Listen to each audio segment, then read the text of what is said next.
Excuse me, that was just about the time you got into that harangue with MacDiarmid Oh yeah, in the paper. that'll be 64 then. Must have been around about then. Yes, well, of course, MacDiarmid then, thrawn old so-and-so, he was countering all my wishes and aspirations. So he deserved to get one in the eye then. I mean, I couldn't understand why MacDiarmid would be so stupid and so short-sighted as to counter the folk revival. Because the folk revival, obviously, I mean, it had its deleterious sides, it had its go-getters, it had its copyright imposers and all this sort of thing, but basically the folk song revival was a sort of revival of poetry, an interest in poetry. I mean, I can remember as a kid, very, very few Scots kids really liked poetry, to my recollection, you know.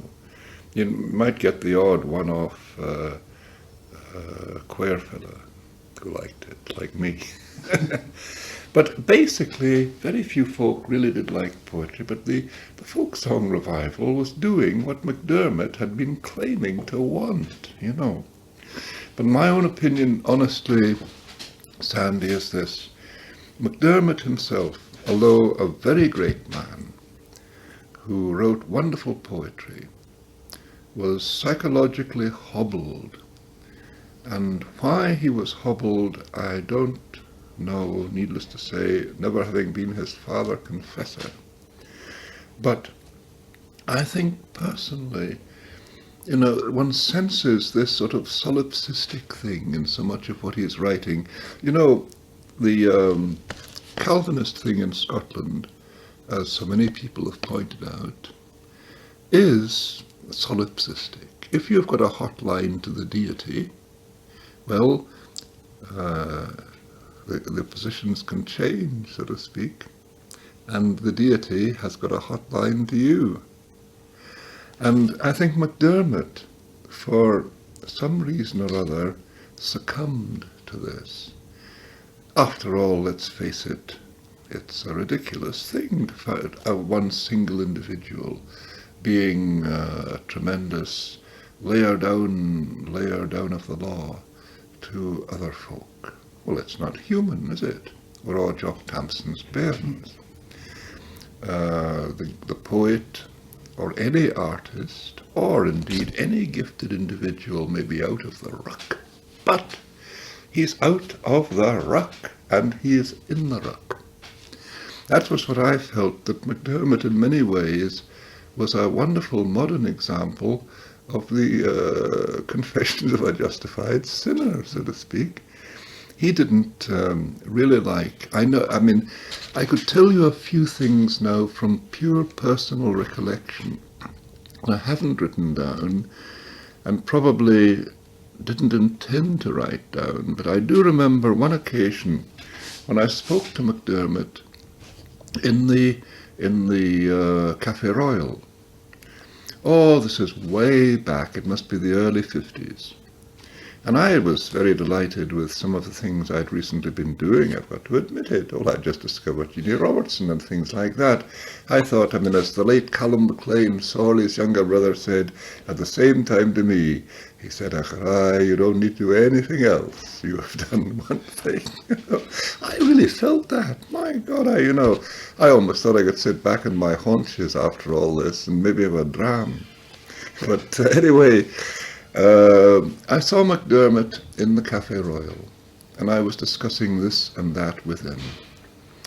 And I said to him, the whole origin of the conflict in the Scotsman was expressed in this confrontation and talk I had with MacDiarmid in the Cave at that time. The Cave was Sidney Goodser Smith's jargon for the Café Royal.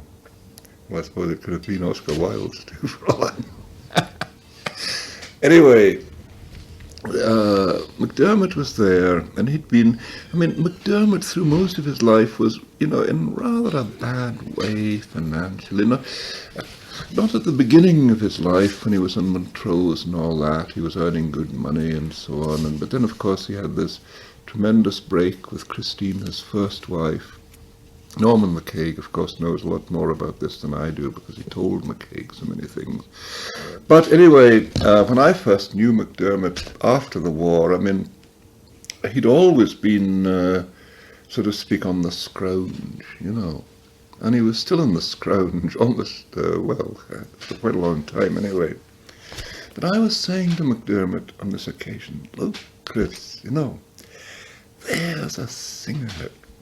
She can make young folk everywhere realise that the great Scottish ballad tradition that most of these creators just think exists in books, she is going to make people realise. It's all right.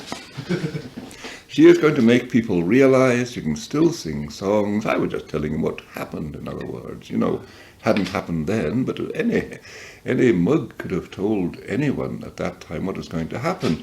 That the discovery of Jeannie and the discovery of many other folk singers at that time was going to lead to a cultural explosion. And he didn't like this idea at all. I could see him glunching, you know. Why do you think him? Why It's that a rankle with him? difficult thing. I think, you know, I mean, he really felt that he was, that this was some way demeaning his own position. Now, when quite honestly with you, I am so non-vain and so non-egotistical, it is a fault of character. It's a fault of character. But I could see, really it is a fault of character, but he, I could see, was very much bound up in his own position as a great poet, which he undoubtedly was, you know. And I think he felt that I some way was undercutting this. I'm putting it absolutely directly now and telling you what I think was the truth.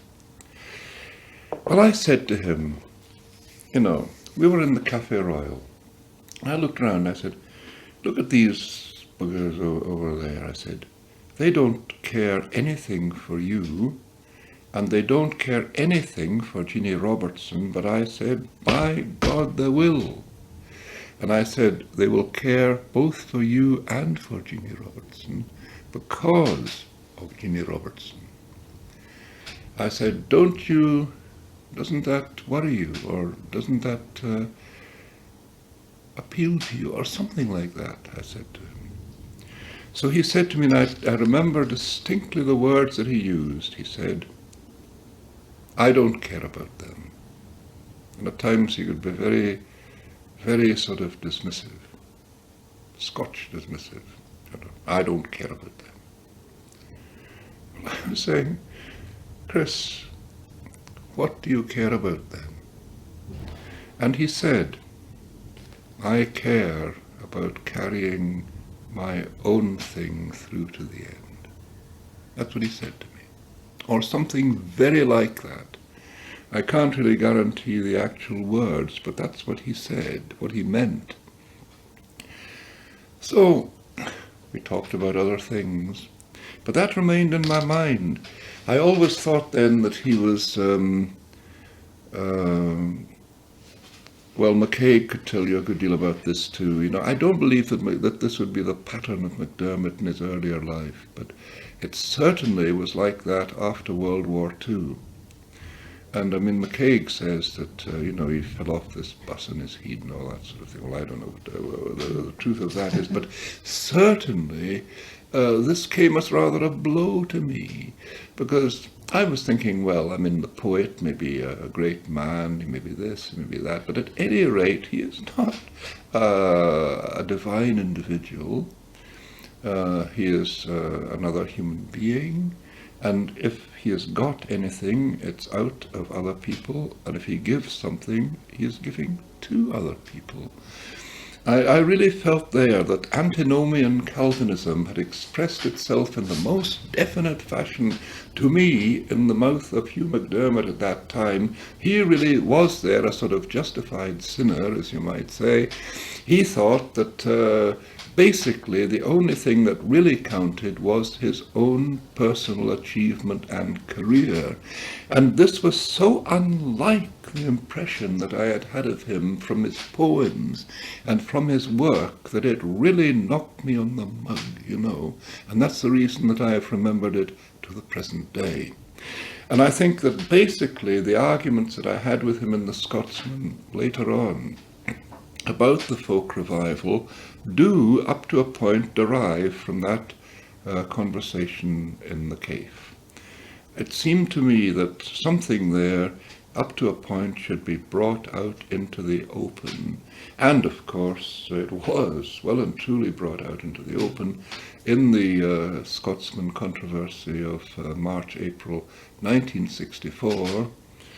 And it was necessary to have this confrontation because, I mean, and if you read all these particular confrontations in the Scotsman between me and him, you will find that from the very first one, which is about MacCaig's anthology Honoured Shade in 1959, through to the folk song one in 1964, and later on about MacDiarmid's early fascism, you know, which I think was 1968. All of them, unless I'm very much mistaken, were really started by him. He, somewhere or another, had attacked somebody or me that made it inevitable for me to counter him, because otherwise I'd be letting my own position go by default. But I felt it was necessary. I mean, far from feeling ill will towards MacDiarmid then and now, I really have the greatest respect for his memory. I mean, MacDiarmid stood his ground. He did what he could in a very, very Philistine society. Because, as you know, I mean, Victorian Scotland, as is quoted in that Chapman article there, what I'd written about McGonigal, you know, the traditional attitude of the Scots bourgeoisie to any poet, not just the sort of Aunt Sally poet like McGonigal, but any poet, was one of amused hostility, I think that's the phrase that I use, closely allied to contempt. And I mean, MacDiarmid had been through all that. And anyone that remembers, you know, my conversations with him in the 40s and early 50s would know that far from going against him, I was all for him. I was all for him because he was a great poet. I mean, you're bound to give kudos to a great poet. I never ever really felt that I was on the same wavelength as MacDiarmid, but we had such different traditions. I mean, MacDiarmid was an heir of the Southwest Covenanters. He really was a Presbyterian Scot to the gills and the gunnels. And this is a different tradition from mine, which is the Pisky tradition, you know. Not that that's any less Scots. In fact, in many ways, I used to argue with him and others, it's more Scots. The mere fact that the Church of England is in communion with us is neither here nor there. I mean, the Roman Catholics are in communion all over the world, and that doesn't mean to say that they've got much in contact between Cuba or Poland. But MacDiarmid was an arch Presbyterian Covenanter, which is a wonderful tradition, admittedly. I mean, these folk risked their necks in the 17th century, and Scott puts it all so great in Old Mortality and so on. The confrontation, these folk risked their necks, they risked their lives against presumptuous authority. But it was authority. It wasn't religion, but it was authority they were going against more than anything else. They were going against prelates, which meant authority. Well, of course, up in the northeast eventually, The people were done down in just the same way that the Southwest Covenanters had been done down. It took the victors about 70 years to destroy the Pisky tradition in the northeast. Oh, it's not destroyed to this day, but I mean, they were turfing folk out of their parishes. Well, I mean, the same way that in the period of Charles II, the Presbyterians, had been turfed out. They were just box and cocks, more or less. But the Pisky tradition, I always had a great respect for it because, I mean, to my personal recollection, the Pisky ministers were men of great culture and imagination. I would be telling you a lie if I said I didn't think they were as good scholars as you would find in Scotland. If I can come back to in the poem on MacDiarmid you got in the Chapman, Hamish, you take him to task a little bit to say, and it's funny because you turn him around and you say, well, I know you're attacking England and you list Anglophobia, but is not the source of the problem here in Scotland just as much? Do you think that idea came home to roost for him? I don't think he didn't see that poem until I eventually published it, which wasn't until 1967, which was a birthday publication. I have it up there, actually. I can show you the book. Turn it off for a tick, MacDiarmid. Yeah. But, I mean, I remember the exchange. I came in the middle of the exchange in the Scotsman on the folk song thing. My immediate reaction was incomprehension. How could this man say that? And, I take your point now that it was so important for him that there be a major artist emerging from this folk, but it seemed, why could he not accept at the same time that there was a great communal tradition that could go hand in hand with that? Well, your guess is as good as mine, Sandy. I mean, I don't want to speak for him. He can't speak for himself. But my own feeling was at that particular time that there was this sort of solipsistic thing about it, that for one reason or another he really thought, the end result of antinomian Calvinism, or indeed antinomian Catholicism, because that exists as well, something that defies the law, defies death, in other words. It centers upon one single justified individual who can, with his hotline to the deity, switch from one side of the line to the other. Well, I think MacDiarmid had succumbed to this in a way. I'm speaking this much more directly now to you than I've ever done before, incidentally. But I thought that he had succumbed to this, that this solipsistic thing, so to speak, had taken over. And he disliked what I was doing because it opened up all kinds of different gradations and registers of poetry or music, ranging from the great traditional ballad singer Jeannie Robertson down to, if that's the right expression, Robin Hall and Jimmy MacGregor. Not that I'm going against them in any shape or form, for I'm on good terms with Jimmy MacGregor, but haven't seen Robin Hall for donkey's years. But I'm in close touch with Jimmy MacGregor because he quite often invites me to come on his gathering. And I felt that Robin Hall and Jimmy MacGregor, although they'd got this wonderful opportunity with the programme tonight and all that sort of thing. Well, so, if they were playing to the gallery, if they were occasionally sort of putting on rather sort of well-daubed, flamboyant travesties of folk song, it doesn't basically matter. That's what I felt. The good will come to the top regardless. It's the good that will remain, and these folk are probably doing quite a good turn in that they are opening up to people's ideas, things that would not otherwise be opened up. Well, MacDiarmid, of course, didn't like that in the least, and he regarded this as a menace. He says in one of these letters, he refers to the menace of the developing folk song revival.